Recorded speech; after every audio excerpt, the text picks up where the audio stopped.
think anything is random? Everything's intelligent. So why is it that sometimes you feel joy, and sometimes you feel whatever the other side of joy is, fear or depression? Sometimes you feel free, sometimes you feel not free, caged, hopeless, no way to go, depressed, nothing means anything anyway, whatever. Why do some things in life, some activities, some people, some thoughts, some emotions, why do some of these bring you in a state of ecstasy, and why do some of these bring you in a state of depression, deprived of joy, deprived of feeling connected? There is a reason. It's not random. And I know we'd like to dismiss it because it's too complicated to wrap our minds around. And it simply takes some time to start to understand this. It takes some time to understand what I'm about to speak about. So you may find some reluctance in yourself, which is fine. You can either go or sit in silence or do something for yourself or whatever works for you. Or you can save it for another time.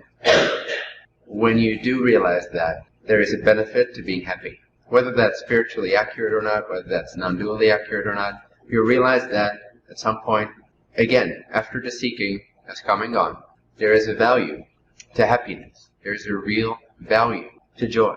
Now we all know, even our scientists, not that they're all the way on the bottom, but still, even our scientists, even our Newtonian scientists, I think, realize that everything in the universe works in terms of vibrations, frequencies, rates of cycles, or in short, just vibration or frequency. Everything. Everything has a particular frequency. The wall over there has a particular frequency, which is why it appears as it does, which is why it has the color that it does, everything. All the properties of a particular expression of consciousness, or as scientists likes to call it, matter, is because of frequency. This goes for everything. So there's no distinction between outside and inside.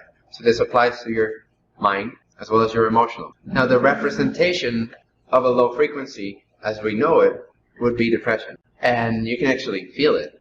Even if it's not yourself, you can feel it if you're around people. I can feel it if I'm around people. If there's and I don't mind it. It's fine. It's beautiful. And I love it too. So don't feel like you have to manage yourself around me ever. But when you're sitting in a room with somebody that's like really depressed or really angry or whatever it is, you all can feel the energetic effects that has on your whatever, your field of presence in this physical focus. You can feel it. It's a low frequency distortion. It's like you're almost standing in front of a bass speaker, you know, in those house parties they have. But not like a soothing ohm, more like almost like radiation. And you feel they're poisoning their body doing so as well. It's just a low frequency energy. It's just out of alignment. Now when somebody is really joyous, especially when they're joyous and they're letting it be at the same time, but not disengaging from it, calling it anything, accepting, embracing the joy, the bliss, the happy passion, but at the same time letting it be. So that if it changes into something else, that's good too. That's real joy. The real joy of being able to experience or see joy, or shall we say holistic positivity, even in those circumstances that we've been taught to label negative. That's real joy. When you feel that around somebody, you feel healed. You're healing. It feels aligned. And this works for yourself internally as well. So the value of joy, or the purpose of joy, it's almost like that's the only little thing that's been given to us in the physical focus or in the physical embodiment to let us know if we're doing something in alignment or out of alignment.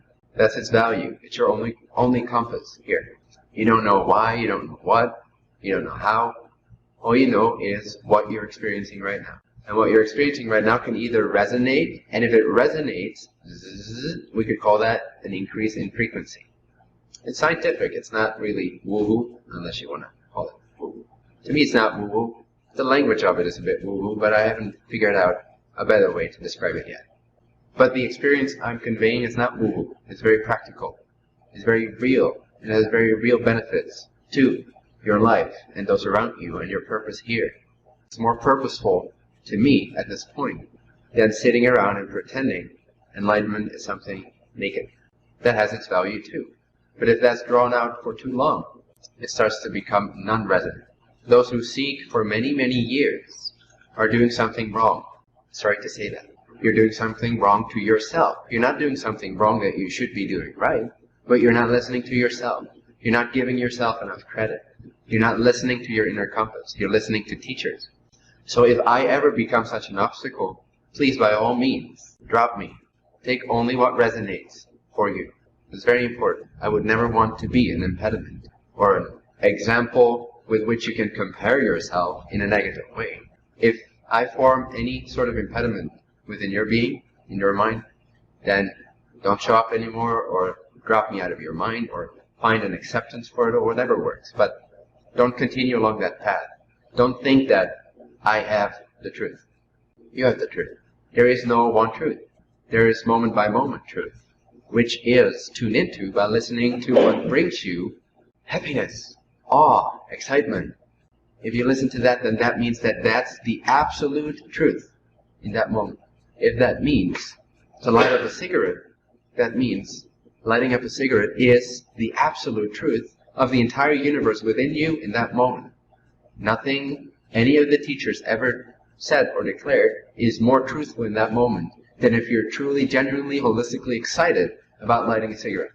Your only truth is yourself, your inner compass. That's more important than anything I've ever said, say, or will say. So if ever I change my mind on this subject, and I say, no, I do have the truth, and you should listen to what I say, then please take my words as I say them now, more to heart than what I'll say then.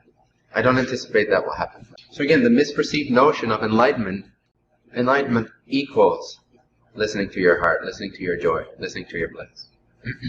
The enlightenment you seek, maybe the enlightenment you in particular seek, may be a very limited spectrum of consciousness, which may only be called the non-dual states of consciousness. If enlightenment to you is only that at this moment, is only be still and know I'm God, or whatever it is, if only that to you is God and holy and sacred and absolute truth, by all means. However, realize that those states you desire come quicker to you if you listen to your bliss than if you listen to the reasoning of how to get there. If you listen to other teachers, or me, other teachers being everyone, every teacher, outside of yourself, there are no teachers outside of yourself, you ask for that reflection to learn something. Sometimes it is to directly learn whatever they're instructing, but oftentimes it is actually to learn more about yourself, to learn more about your own freedom and confidence in the face of their presence and what it triggers for you. That's usually way more important of a teaching than the actual instructions. Now sometimes you come along a teacher and the instructions just do the job for you, and that's why you're meant to be there. But often there's an intense emotional connection to your idea of that teacher, right? Maybe not for you, but for many people. That in itself is the teacher. What comes up for you in relationship to the teaching and the teacher. And if you're not listening to what resonates for you, if you're not listening to what excites you, what holistically excites you, holistically meaning not as a means to avoid negativity or to sugarcoat the nasty stuff, but holistically exciting. Yes, that feels right. It feels good. It resonates, which brings you into higher frequency states of consciousness, which in turn will give you way more immediate access to the states that you idolize so much in, for example, non-duality or Advaita or whatever. So you're actually keeping that away from you by despising the means that I'm now disclosing. You prefer, or you're taught to prefer, to disprove of yourself, to deprive yourself of that joy because it's woo-woo. It's not describing the non-dual state immediately. And yet it's the quickest means to get there. So that's the irony. Describing the non-dual state and seeking for it keeps it away for a very long time, as long as you believe you're not worthy of it. If you start to follow your bliss, those beliefs cannot stand the light of your excitement. They cannot stand the light of the purity of the connection you feel when you're in excitement, when you're in resonance with yourself, when you're in joy, when you're in love. All those qualities, all those states of being become immediately accessible through no other means than following the only compass that you have here. So if you're following your intellect when it comes to your spiritual nature, then you're doing something wrong to yourself. You're doing yourself some harm, which too is beautiful, and two, sometimes happens for many, many decades, so that the experience of it, the confidence that comes from moving away from that, or changing the way you do things, can be so profound that you'll never be full again. So even suffering and even doing yourself harm has a purpose and therefore is holistically positive. Everything serves the light